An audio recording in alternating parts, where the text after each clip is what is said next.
Everyone, my name is निधि और मैंने यहाँ पे आपके लिए क्लास 12th का फिजिक्स स्टार्ट किया है, जिसमें हम लोग फर्स्ट चैप्टर को देख रहे थे जिसका नाम है इलेक्ट्रिक चार्ज एंड फील्ड।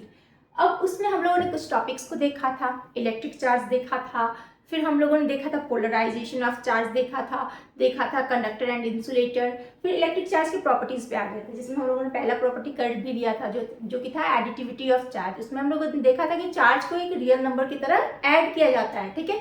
अब उसके सेकंड प्रॉपर्टी को देखते हैं। सेकंड प्रॉपर्टी कहता है charge is conserve. Charge is conserve कहने का मतलब है charges can neither be created nor be destroyed. Charge को हम लोग ना ही क्रिएट कर सकते हैं ना ही डिस्ट्रॉय कर सकते हैं in an isolated system. Isolated system मतलब अकेले में एक सिस्टम रखा हुआ है, उस सिस्टम में ना ही हम लोग चार्ज को ऐड कर सकते हैं ना ही उसमें से चार्ज रिमूव कर सकते हैं, ठीक है। चार्ज क्या हो सकता है, रीडिस्ट्रीब्यूट जरूर हो सकता है। सिस्टम के अंदर चार्ज का रीडिस्ट्रीब्यूशन हो सकता है, ठीक है। इसको समझते हैं। सपोज कीजिए ये एक सिस्टम है, ठीक है। इस सिस्टम, अब वो सिस्टम कुछ ना कुछ मटेरियल से बना होगा। ये तीनों मटेरियल को हम लोग लिए, ये तीन मटेरियल है सिस्टम के अंदर, ठीक है। ये तीनों मटेरियल का कुछ ना कुछ चार्ज है। ये एक बड़ा वाला सिस्टम है, उसमें हम लोगों ने तीन मटेरियल को देख लिया। तीनों मटेरियल का अपना कुछ ना कुछ चार्ज है, ठीक है। किसी वजह से सपोज कीजिए इन तीनों मटेरियल के बीच में फ्रिक्शन होता है। इस सिस्टम के तीनों मटेरियल के बीच में किसी वजह से फ्रिक्शन होता है। फ्रिक्शन अगर होता है तो हम लोगों ने क्या देखा था कि दो मटेरियल के बीच में जब फ्रिक्शन होता है तो एक मटेरियल से इलेक्ट्रॉन का लॉस होता है और दूसरे मटेरियल में इलेक्ट्रॉन का गेन होता है, ठीक है।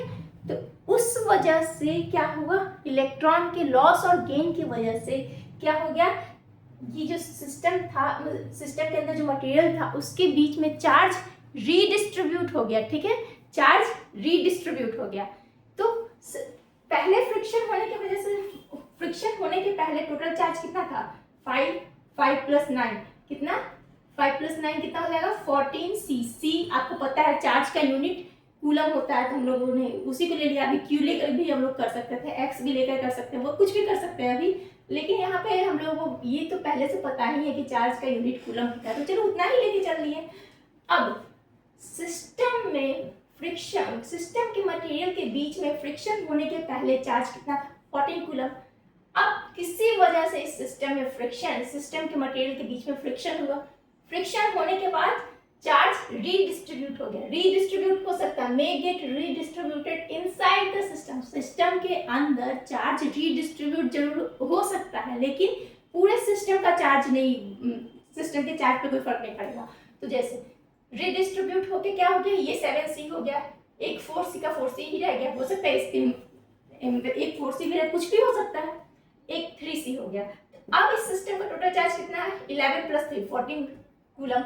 मतलब फ्रिक्शन, सिस्टम के अंदर जो मटेरियल है उसके बीच में फ्रिक्शन होने के पहले भी 14C था, फ्रिक्शन होने के बाद भी 14C है।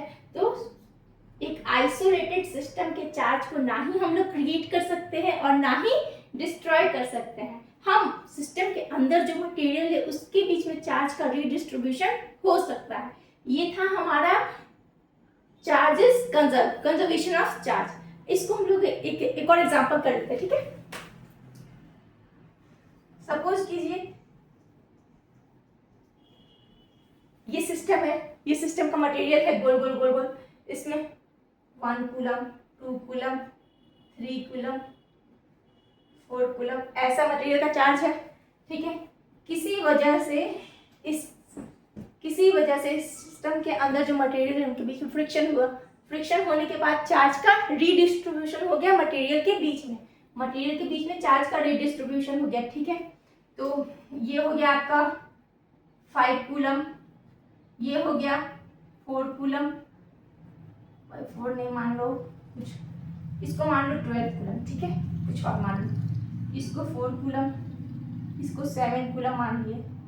इसका वैल्यू नहीं पता है, इस मटेरियल को कितना, इस बेचारे को कितना मिला वो नहीं पता है, तो उसका चार्ज कैसे निकाल सकते हैं। तो इसका पहला चार्ज कितना था, 4 4 8 12 20 कूलम चार्ज था, ठीक है।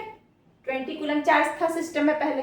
और मैंने क्या कहा, आइसोलेटेड सिस्टम का जो चार्ज है वो कंजर्व रहता है, तो इस सिस्टम का भी टोटल चार्ज कितना होना चाहिए, 20 कूलम ही होना चाहिए। ये जो सिस्टम है इसका भी टोटल चार्ज 20 कूलम ही होना चाहिए, मतलब इन सब का सम कितना होना चाहिए 20 कूलम। तो 5c plus 4c plus 7c कितना हो गया आपके पास 9 प्लस 7, 9 प्लस 7 हो जाता है 16।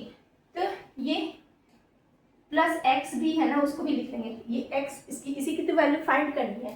तो ये 20 कूलम, तो आपका x कितना आ जाएगा, x हो जाएगा कुछ ऐसे 20 कूलम माइनस 16 कूलम, आपका 16 कूलम मतलब 4 कूलम। तो आपके पास इस x का वैल्यू कितना आ गया 4 कूलम निकल के आ गया। आई होप कि आपको समझ में आ गया होगा। ठीक है, फिर से बड़ा करके देख लेते हैं।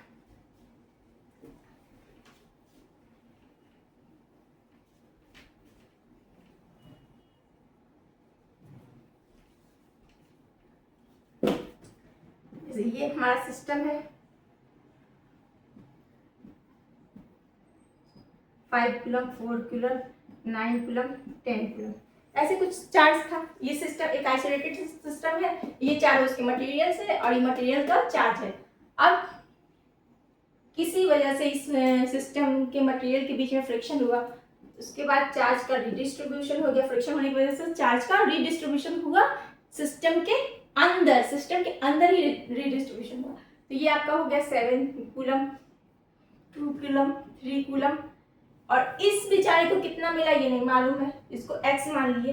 अब सिस्टम में पहले से चार्ज कितना था, सिस्टम का पहले पूरा चार्ज किया था, total charge of the system कितना था 9 कूलम 9 18 10 28 कूलम था। ठीक है, तो इस सिस्टम का भी टोटल चार्ज कितना होना चाहिए 28 कूलम ही होना चाहिए, क्योंकि चार्ज और आइसोलेटेड सिस्टम का चार्ज कंजर्व होता है। तो जो फ्रिक्शन होने के पहले चार्ज था वही फ्रिक्शन होने के बाद भी चार्ज होगा। ठीक है, अब देखिए ये 28 किसके बराबर होना चाहिए 7c plus 2c plus 3c plus x किसके बराबर होना चाहिए 28 कूलम के बराबर होना चाहिए ना।